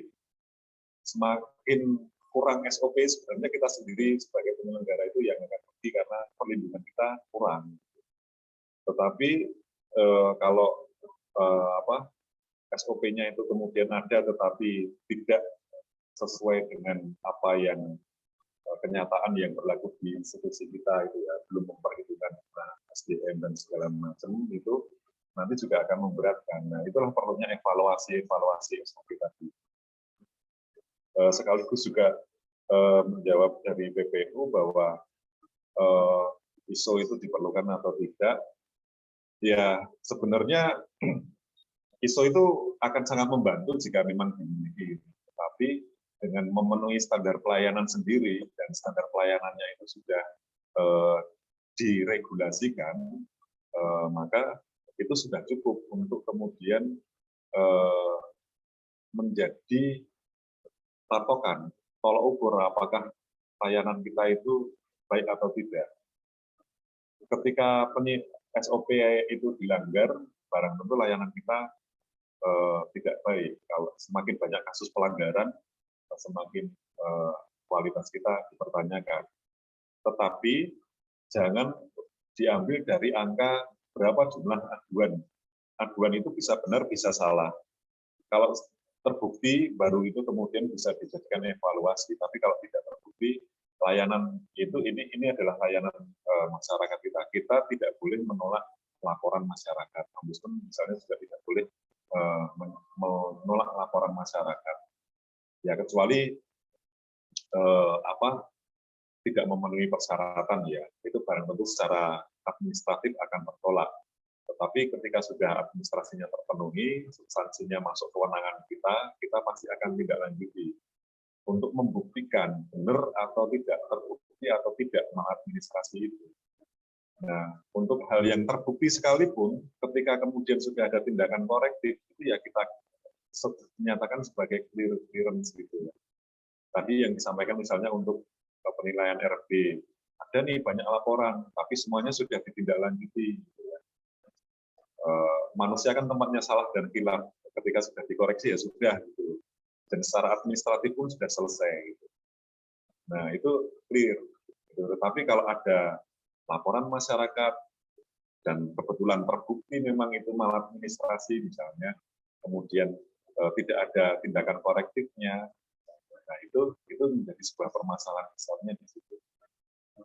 Kalau di Ombudsman sendiri mengenai sanksi dikembalikan kepada atasan langsung ya untuk sanksi administratif maupun terkait pembinaan yang lain, misalnya petugasnya yang bermasalah, atasan langsungnya yang bermasalah, satu tingkat di atasnya yang bermasalah, itu pimpinan instansi nanti yang akan memberikan pembinaan atau sanksi administratif. Tetapi satu hal barangkali juga di Bawaslu juga berlaku bahwa ketika Bawaslu melakukan penegakan hukum misalnya, atau Ombudsman sedang melakukan pemeriksaan, ada tindakan atau sikap-sikap yang menunjukkan atau mengarah pada menghalang-halangi pemeriksaan Ombudsman ataupun Bawaslu, barang tentu itu nanti yang akan diberikan sanksi pidana. Jadi ketika dalam proses itu menghalang-halangi justru ada sanksi pidana. Tetapi ketika prosesnya diikuti kooperatif, misalnya kemudian terbukti, dan itu ranahnya masih di administrasi kalau di Ombudsman, maka perbaikannya pun secara administratif juga. Jadi sanksi pun paling sanksi administratif. Demikian. Kalau kemudian rekomendasi ya, contohnya rekomendasi Ombudsman misalnya tidak ditaati, itu nanti setelah proses administratif itu selesai, ternyata tidak ditindaklanjuti atau tidak dijalankan, baru masuk ke ranah politik, di mana Presiden terlibat atau DPR terlibat, karena rekomendasi-rekomendasi yang tidak dilaksanakan itu akan disampaikan baik kepada Presiden maupun kepada DPR, dan itu ranahnya sudah bukan lagi administratif, tapi sudah lagi ranah politik, dan politik itu nanti kalaupun itu tetap tidak ada tindakannya, ini tidak membuat Ombudsman salah ya. Yang jelas Ombudsman sudah melakukan pemeriksaan dan telah membuktikan adanya maladministrasi, tindakan korektifnya itu ya dikembalikan kepada masyarakat. Apakah masyarakat akan menilai orang yang melakukan maladministrasi itu kemudian layak untuk melanjutkan jabatannya atau tidak, dan urusannya kepada politik dan sosial. Nah, ini mungkin agak luas ya. Jadi secara internal standar pelayanan publik tadi melindungi penyelenggara sekaligus memberi kepastian kepada pengguna. Kemudian ada satu lagi, survei ya. Survei itu bisa dilakukan atau karena tujuan utamanya itu adalah untuk lebih kepada introspeksi atau refleksi, maka bisa dilihat dari pencapaian target yang pertama, terus yang kedua adalah dari sudut pandang kepatuhan terhadap standar layanan itu seperti apa. Nah, Ombudsman mungkin nanti bisa akan membantu dalam hal survei pemenuhan standar pelayanan itu. Dan di Kemenpan evaluasinya itu dengan cara memperoleh predikat CERTI, BPK, BPPM. Itu konsep untuk evaluasi atau pemeringkatan sebagai sejauh mana sebuah instansi itu menyelenggarakan pelayanan publik secara berkualitas, itu dengan beberapa indikator tersebut. Mungkin itu bisa membantu kalau ada diskusi lebih lanjut kami silakan, monggo saya kembalikan kepada Pak Moderator, Bang Aldi. Terima kasih. Baik, terima kasih Pak Harya. Silakan rekan-rekan sekalian, kita masuk ke season kedua. Ada hal yang mungkin perlu kita gali, kita kembangkan atau kita pertajam. Mungkin pengalaman teman-teman dalam menyelenggarakan fungsi sekretariat, kemudian kan yang menjadi menarik ini memang Pak Harya, di kami khususnya di kabupaten kota, untuk Korsek ini kan masih pegawai Pemda yang dipinjamkan, ditugaskan di sekretariat Bawaslu Kabupaten Kota. Nah, yang bisa ini menjadi hal yang menarik adalah ketika budaya birokrasi di sekretariat Pemda ini kemudian diadopsi di sekretariat Bawaslu Kabupaten Kota, sehingga kita bisa memahami gitu ya. Ada karakter, ada ciri khas di masing-masing sekretariat Kabupaten Kota untuk menyikapi sesuatu hal. Ya, mungkin ada yang soal kesaklekan atau soal interpretasi terhadap sebuah keputusan dan sebagainya. Karena kita memahami ini loh, mereka kan bertugas atau menjadi home base-nya adalah di sekretariat Pemda.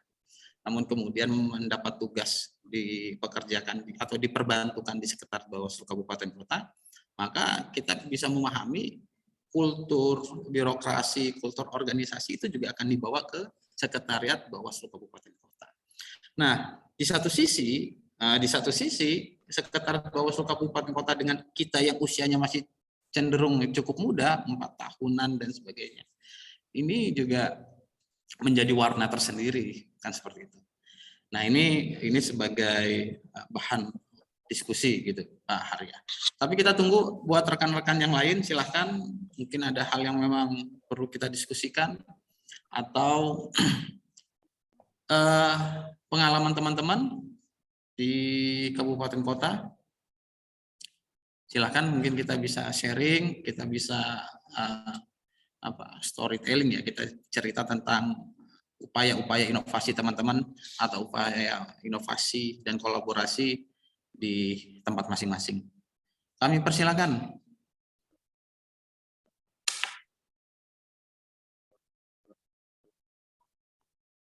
Mungkin sambil menunggu ya.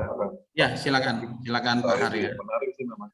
Sebenarnya yang kita alami sama ini Pak, di Ombudsman juga ada PNS yang rekrutmen oleh Ombudsman sendiri dan ada yang perbantuan gitu ya. Khususnya di perwakilan ya. Karena di perwakilan kami tidak bisa merekrut PNS sendiri, tapi kami bisa mengajukan transfer pegawai gitu ya. Transfer pegawai. Nah, syukur-syukur kalau naturalisasinya bisa berjalan itu. Akhirnya enak juga. Kalau belum naturalisasi mungkin memang ada gitu ya, ada keraguan ya, ambigu untuk seperti apa. Tapi memang ya sama juga sih di beberapa perwakilan kalau kami punya pegawai pinjem gitu ya, dipinjami. Kita kan mengajukan permohonan pinjem pegawai gitu, dikasih gitu ya.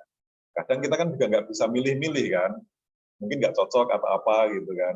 Nah, tapi setelah dengan mekanisme standar ya evaluasi pegawai, apalagi ASN ini pegawai negeri sipil khususnya itu sudah punya capaian kinerja pegawai ya.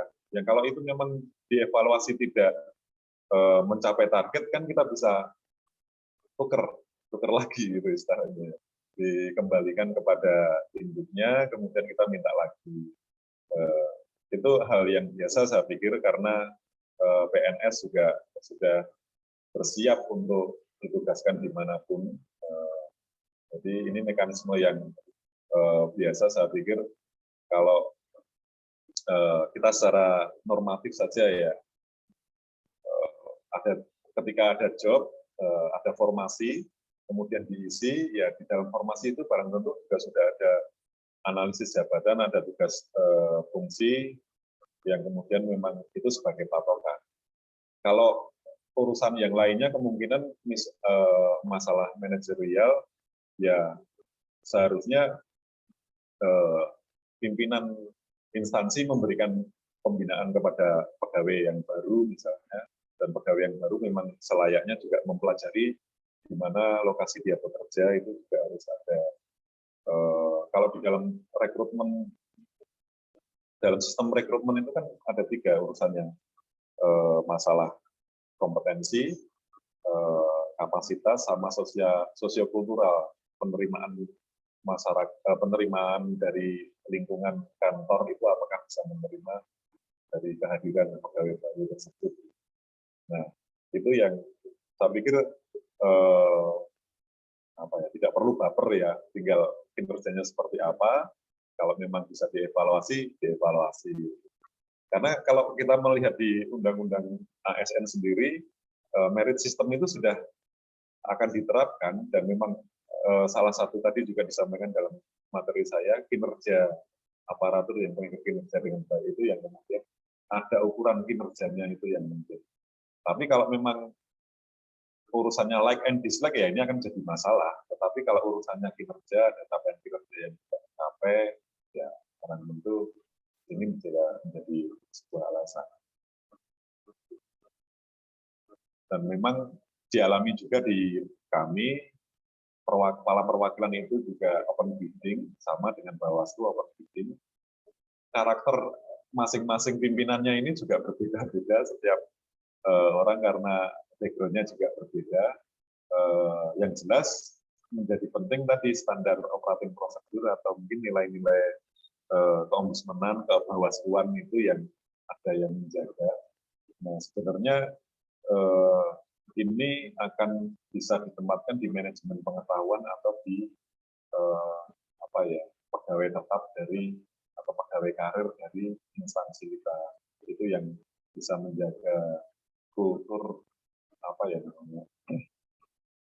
corporate culture yang ada di kita itu sebenarnya bisa dititipkan di sana. Tetapi itu membangun corporate culture atau budaya kantor itu memang tidak sebentar gitu ya. Ini memang harus ditanamkan di situ dulu. Jadi siapapun yang masuk, ombudsman ataupun Bawaslu itu tidak diwarnai, tapi mewarnai orang yang masuk. Saya pikir seperti itu, monggo kita diskusi yang lain, atau mungkin dari Pak Moderator ada arahan. Bagaimana rekan-rekan sekalian? Apa ada yang mau ditanggapi, direspon? Silahkan.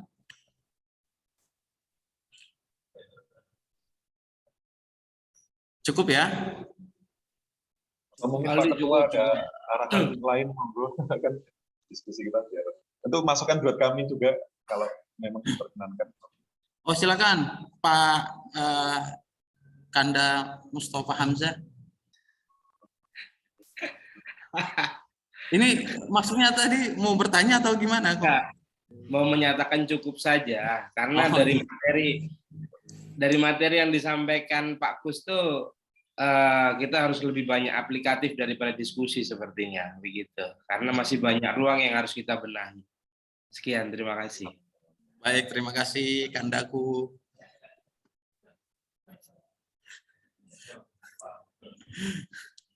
Baik, Pak Harya, mungkin ada closing yang mau disampaikan kepada audiens.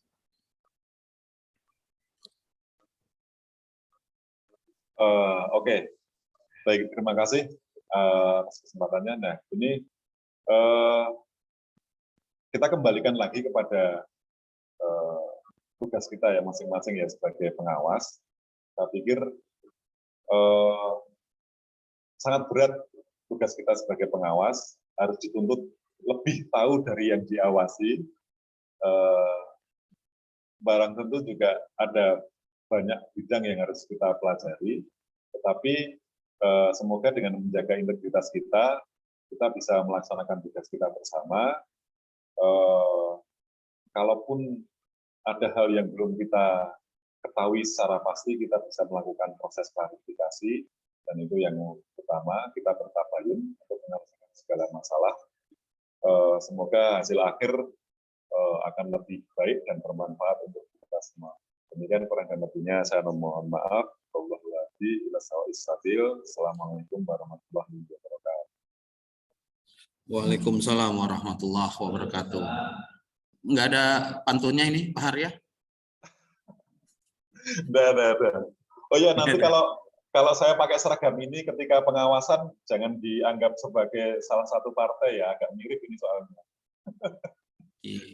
Iya, warna Dari putih pusat kombinasi gimana, biru Mas? Perindo. karena sudah banyak. Apalagi logo Ombudsman itu juga seperti partai baru itu sepertinya, Pak Arya. Iya, gimana? Tinggal pakai aja ini soalnya. Iya, warnanya, kombinasinya dan sebagainya. Pak Gus Haryanto, terima kasih banyak sudah banyak membersamai kita menyampaikan hal-hal yang penting bagi kita sebagai penyelenggara pelayanan publik. Satu sisi benar Bawaslu secara core bisnis sebagai penyelenggara pengawasan. Namun satu sisi kita juga harus mampu memberikan good public service. Dan kita berharap Ombudsman bisa menjadi mitranya Bawaslu untuk tetap menjadi pengingat, menjadi pendamping dan sebagainya untuk kami bisa mendevelop ya, membangun kualitas dan citra pelayanan yang baik. Demikian yang dapat saya sampaikan. Terima kasih rekan-rekan semua. Saya tutup. Wallahu muwaffiq ila aqwamit thoriq. Billahi taufiq wal hidayah. Wassalamualaikum warahmatullahi wabarakatuh. Saya kembalikan ke Mbak MC. Terima kasih. Acara selanjutnya, closing statement dari anggota Bawaslu Provinsi Kalimantan Timur kepada Bapak Edin Marwik MH dipersilakan. Assalamualaikum warahmatullahi wabarakatuh. Yang saya hormati narasumber, Kepala Perwakilan Kalimantan Timur, Ombudsman, Pak Harya. Yang saya hormati Ketua dan anggota Bawaslu Kabupaten Kota se-Kalimantan Timur. Yang saya hormati staf di lingkungan sekretariat. Yang saya hormati tentu yang mohon maaf terlupa Kepala Sekretariat Kalimantan Timur beserta staf di lingkungan Bawaslu Kalimantan Timur beserta Korsek maupun Kasek Bawaslu Kabupaten Kota Kalimantan Timur. Teman-teman sekalian, saya menyampaikan terima kasih yang sebesar-besarnya kepada narasumber Pak Harya. Saya atas nama Ketua menyampaikan terima kasih yang sebesar-besarnya. Saya juga menyampaikan tentu double terima kasih pertama ke Bawaslu Bontang dan Bawaslu Balikpapan. Ya, Bawaslu Bontang dalam hal ini menjadi moderator dan Bawaslu Balikpapan sebagai fasilitator penyambung atau penginisiasi dalam acara ini yang sebelumnya sudah bertandang ke kantor Ombudsman Perwakilan Kalimantan Timur. Hasilnya adalah kita berdiskusi tentang bagaimana peningkatan pelayanan publik. Sekali lagi, Bawaslu ini adalah lembaga publik, lembaga yang memang bertugas melayani publik secara umum. Dalam konteks itu, teman-teman sekalian, bahwa banyak hal yang kita terima pada diskusi kali ini, ya, masukan-masukan, terutama hal-hal yang berkaitan tentang publik langsung. Nah, ada dua hal atau setidaknya tiga, pengawasan, penanganan pelanggaran dan penyelesaian sengketa itu berkaitan langsung dengan publik, ya. Nah, tiga hal ini menjadi penting untuk diperdalam dalam konteks bagaimana pelayanan publik secara prima tadi. Ada hal-hal yang secara teknis harus kita secara teknis kita dapatkan dalam diskusi ini, misalnya tentang SOP, apakah memang di kantor kita memang sudah ada SOP? Jika tidak ada, maka sepatutnya menjelang pemilihan serentak nanti atau pemilu serentak tahun 2024 sudah harus ada SOP dan itu harus diselesaikan sehingga acuannya jadi jelas. Maka ukuran-ukuran administrasi itu baik dan maladministrasi itu ada, itu dari SOP itu sendiri. Tidak sekedar adanya SDM yang banyak, tetapi kalau tidak ada SOP maka menjadi repot juga belakangannya. Saya kira itu beberapa hal yang menjadi penting mengapa diskusi ini kita perlu laksanakan, karena saya memberikan gambaran kepada Bawaslu Kabupaten Kota pada umumnya dan di provinsi pada khususnya, bahwa pelayanan publik ini harus memiliki asas-asas yang memang betul-betul kita pahami. Dari mana kita bisa belajar, salah satunya adalah dari Ombudsman. Maka saya dari beberapa diskusi kita harus meminta masukan-masukan dari Ombudsman bagaimana pelayanan publik atau pelayanan publik yang prima itu bisa terjadi atau bisa dijalankan oleh Bawaslu. Setidaknya kita mendapat satu gambaran, atau bahasa kasarnya filosofis dari pelayanan publik ini marilah kita tanamkan di dalam diri kita sebagai pelayan publik itu sendiri. Saya kira itu yang dapat saya sampaikan sebagai penutup. Atas nama ketua, saya akan menutup acara ini dan izin Bapak Ibu sekalian. Demikian diskusi pada kesempatan kali ini. Mohon maaf apabila ada kekurangan, dan sekali lagi saya menyampaikan terima kasih pada Pak Harya, Kepala Ombudsman Kalimantan Timur perwakilan, dan teman-teman sekalian yang berhadir pada kesempatan kali ini. Akhir kalam, Allahul muwaffiq ila aqwamit thoriq. Wassalamualaikum warahmatullahi wabarakatuh. Acara ini resmi saya. Terima kasih Kang Gus. Waalaikumsalam warahmatullahi wabarakatuh. Terima kasih Kang Gus. Kita telah sampai di penghujung acara. Terima kasih banyak kepada narasumber, moderator, serta para peserta. Udah ngebul aja dia. Gimana kabar Kang Gus? Siap, makasih. Terima kasih. Sudah saya WA itu nomor rekening. Saya izin pamit. Terima kasih. Ya. Terima kasih Pak Harya. Siap.